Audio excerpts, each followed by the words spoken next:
The Panama Canal could be soon facing competition, as we mentioned earlier, from Nicaragua's plans to build their very own canal. But the project might be delayed, and this after the opposition politicians there filed a Supreme Court challenge to challenge the $40 billion project. John Holman has more. Lake Nicaragua. Normally only small fishing boats sail on its vast expanses. But the biggest cargo ships in the world could soon be cutting through these waters. Nicaragua's government is planning a canal connecting the Pacific and Atlantic Oceans. This lake, the biggest in Central America, would be a key part of the route. The many communities that rely on it for fishing and irrigation are torn over the project.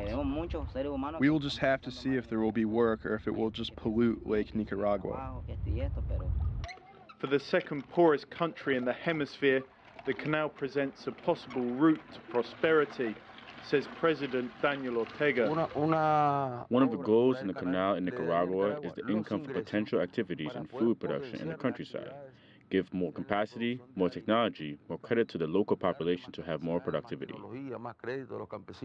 The government says that building the canal would provide 600,000 jobs. With the canal would come a railway and an airport. The government also projects that new cities would spring up beside Lake Nicaragua in areas like this one. Top Nicaraguan water scientist Salvador Montenegro warns that any spill on the lake would be catastrophic. And we're speaking of the biggest ships on Earth.